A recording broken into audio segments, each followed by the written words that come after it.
Tracy ने पुराने कैमरे को घर के बेसमेंट के एक डस्टी कोने में पाया।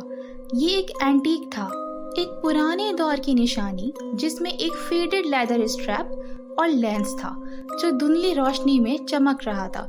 उसने कैमरा को साफ किया और उससे घर के इर्द गिर्द कुछ तस्वीरें लेने का फैसला किया।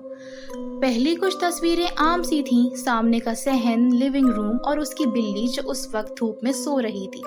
मगर जब उसने रात को फिल्म डेवलप की तो तस्वीरों में कुछ अजीब देखा।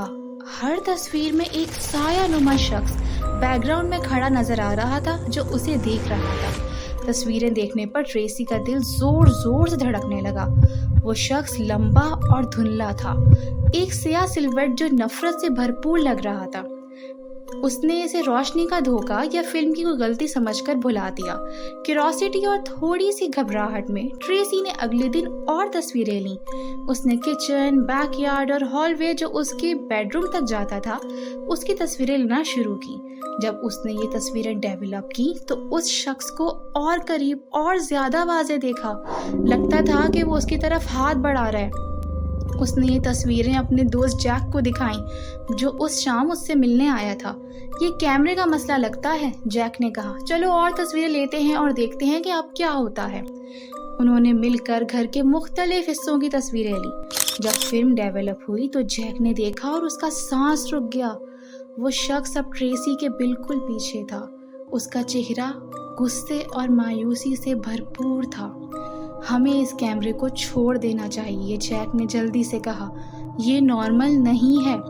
ट्रेसी ने मान लिया, मगर जैसे ही उसने कैमरा उठाया वो उसके हाथ से फिसल गया और फर्श पर गिरकर टूट गया। लेंस टूटने पर एक साया पूरे कमरे में फैल गया। ट्रेसी नीचे गिर गई और वो शख्स जो तस्वीरों में नजर आता था अब सामने आ गया था। उसकी आंखें काली थीं, उसका मुंह अंधेरे की तरह स्याह था। उसने अपनी एक उंगली ट्रेसी की तरफ उठाई, फिर टूटे हुए कैमरे की तरफ इशारा किया।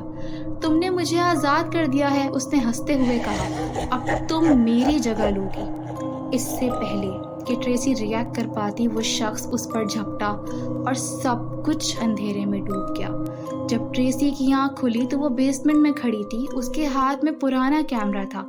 उसने नीचे देखा और उसे क्रैक लेंस में अपना अक्स दिखाई दिया, मगर वो अक्स उसके चेहरे का नहीं था बल्कि उस स्याह शख्स का था जो कभी उसे तस्वीरों में दिखाई देता था।